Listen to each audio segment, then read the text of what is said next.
Welcome back, guys. This is part 3 of Splash's Superlatives for week number 5. It was an exciting week in NFL, and I am a little late here, so bear with me. Eagles, Bucks will be included here. Didn't actually change anything in the power rankings, but it will be included in the graphics. So before we get into it, make sure you like the video, subscribe to the channel, ring that notification bell, ring that Le'Veon bell. I'm glad the Ravens aren't ringing that bell anymore, but make sure you follow us on Instagram and Twitter at UStadium. Download the UStadium app. We have some huge things coming soon.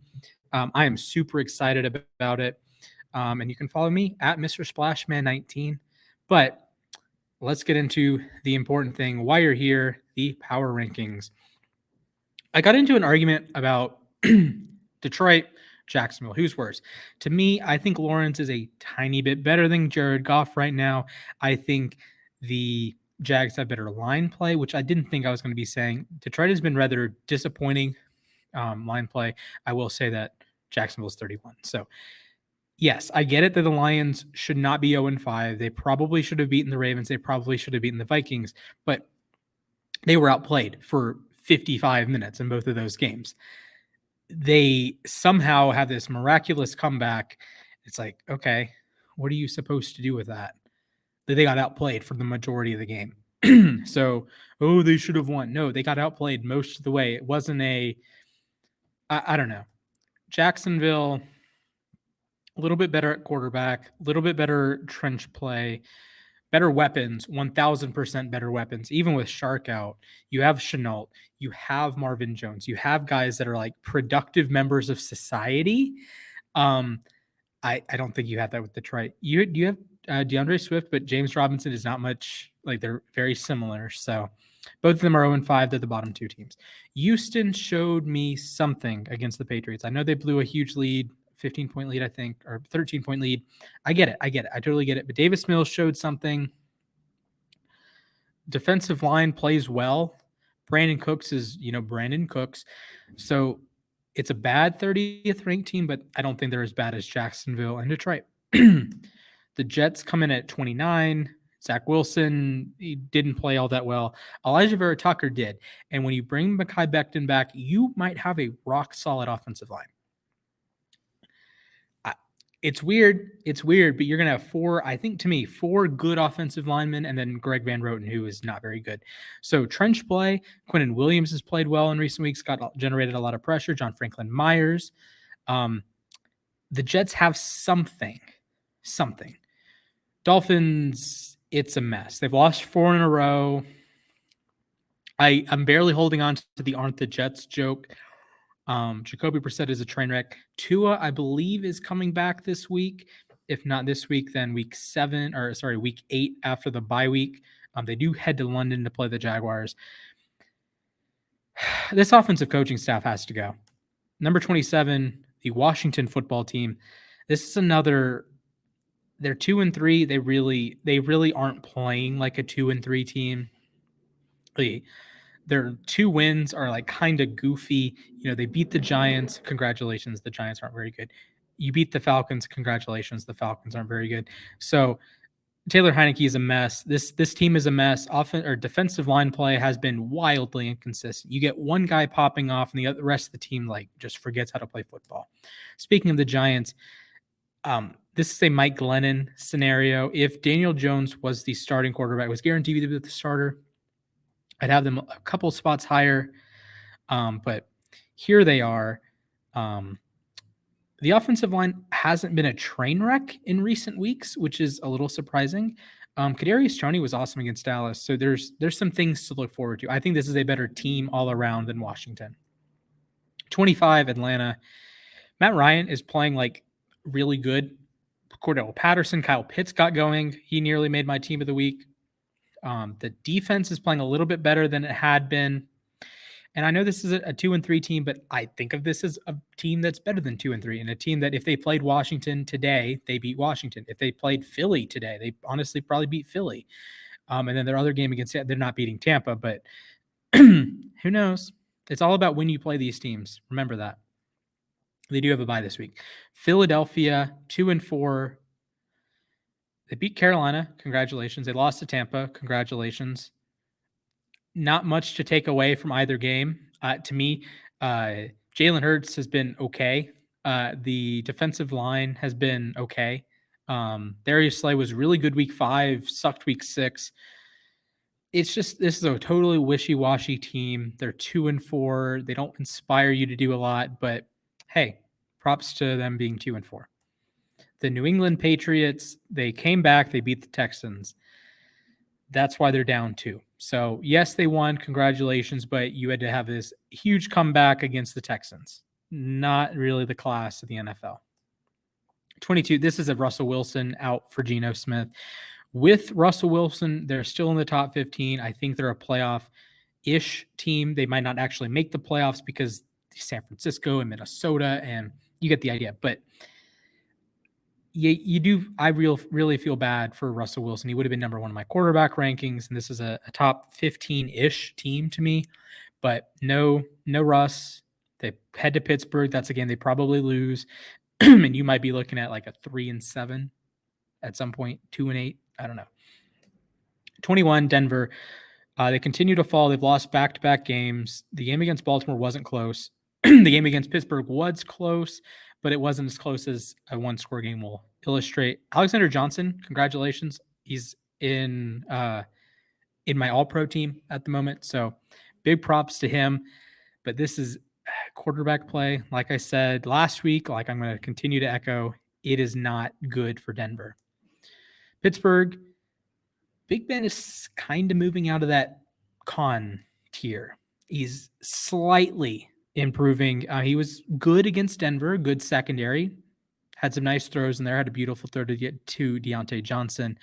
And we might be looking at a 3-3 Steelers team next week. They have a home game against Seattle, which is one of the ugliest Sunday night games I can remember. But Pittsburgh, take care of business, and you're 3-3 and in the thick of the playoff race. Carolina Panthers. I got a lot of hate for not putting them super, super high when they were 3-0.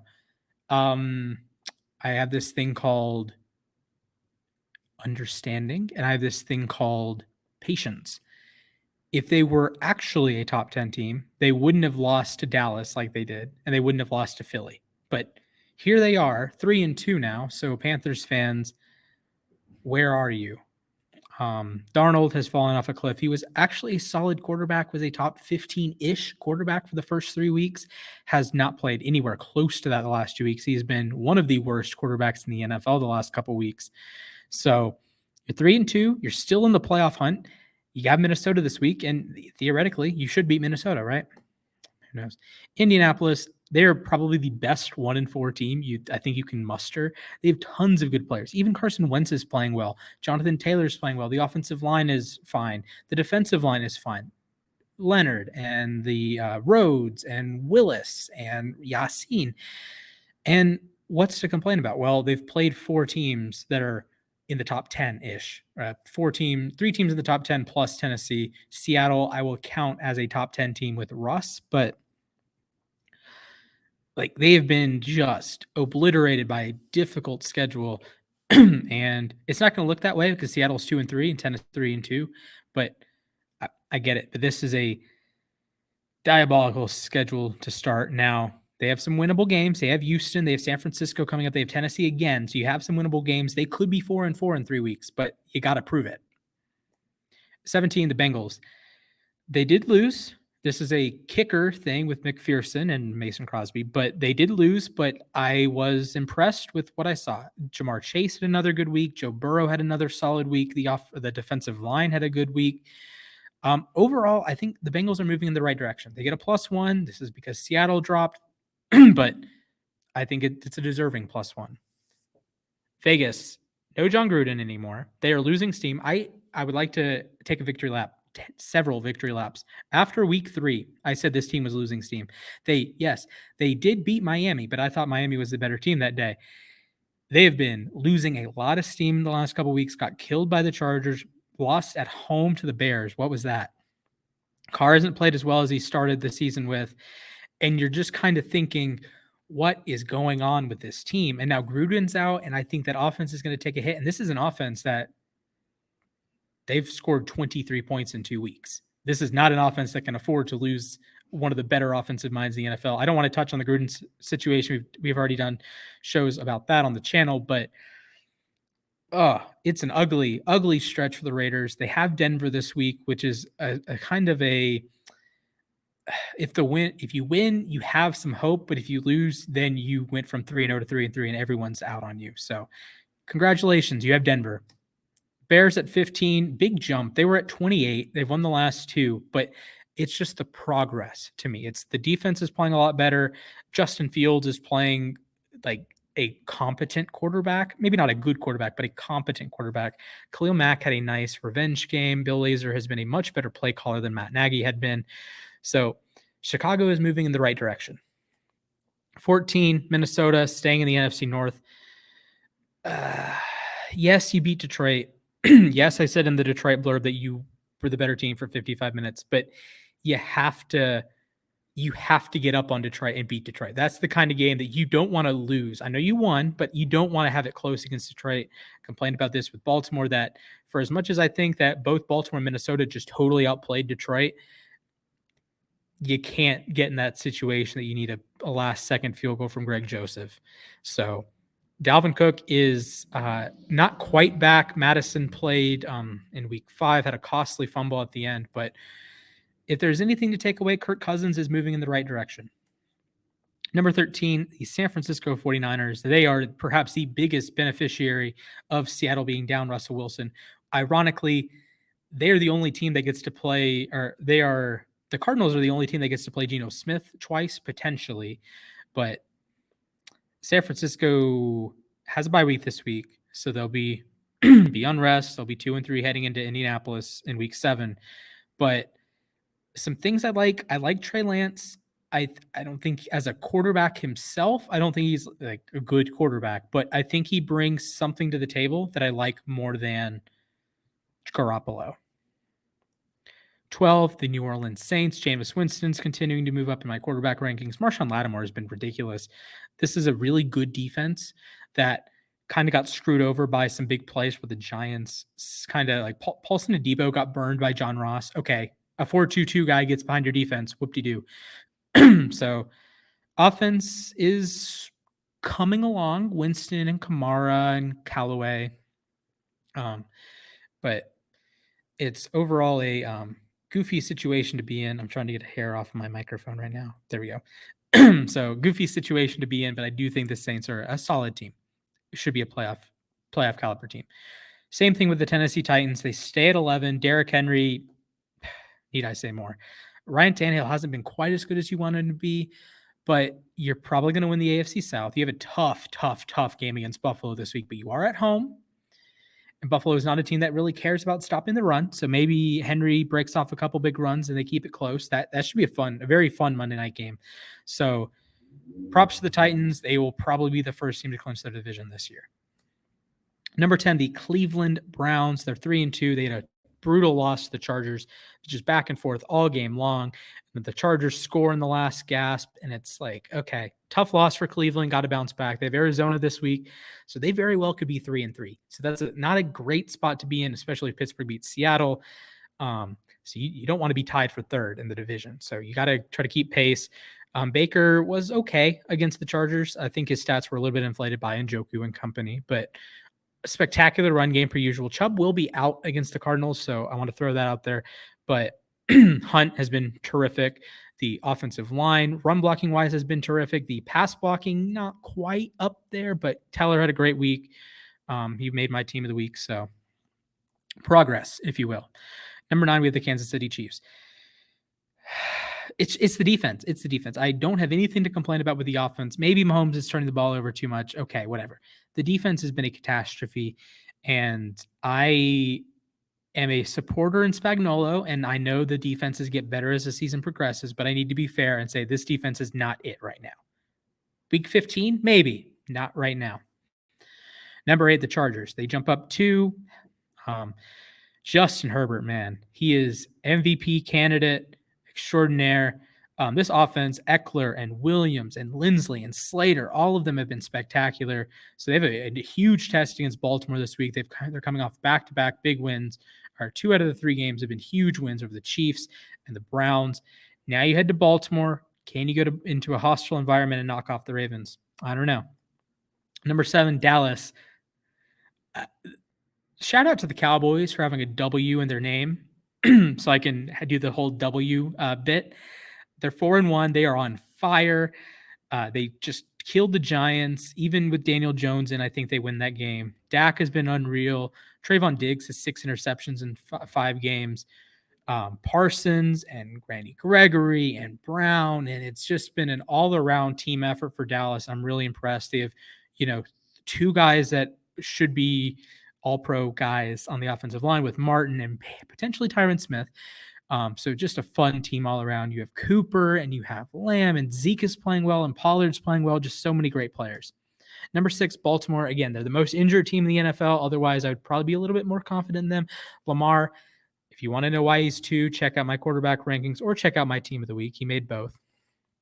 Mark Andrews has been sensational this season. Patrick McCarry has been a rock solid right tackle too. So I will say Lamar Jackson's the reason this team is at 6. If they had, say, any other quarterback in the NFL, it's like 15, because I don't trust the team outside of Lamar Jackson. But Lamar has been so good this season that I'm going to give Lamar the benefit of the doubt. Number 5, Tampa Bay. Sorry about screwing up the week 6 side, but that's okay. They beat Miami. They beat Philly. They're 5-1, first team to 5-1. I don't think there's a ton to talk about here. It's just Brady was fine. Antonio Brown is Antonio Brown. Mike Evans, Godwin, the tight ends, the running back. It's a ton of good players. The defense is banged up. Sherman's out now, but it's a good team. Number 4, the Los Angeles Rams. This is a goofy situation that the defense has been actually better than I thought it would be. I was very much a Brandon Staley out, Troy Hill out, John Johnson out. That's a huge loss for this defense. And it's been pretty much not a loss. They did get kind of gashed against Arizona, but it happens. But you have perhaps the best wide receiver duo in the NFL with Kupp and Woods. You throw in Deshaun Jackson with his speed. You throw in Van Jefferson. You throw in Higbee. You throw in a really good offensive line. And this is a really good Rams team. You have the best player in the NFL in Aaron Donald, too. Number 3, Aaron Rodgers and the Green Bay Packers. I have Rodgers as quarterback 1. Devontae Adams is up there as wide receiver 1, wide receiver 2. Kevin King actually had a competent game against Cincinnati. Big props to him. This is a 4-1 team.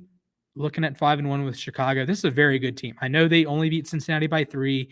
I know they have that ugly loss to the Saints, but I'm going to believe in this team. They're getting Jenkins back soon. They're getting Bakhtiari back soon. This is going to be a really good unit all the way around.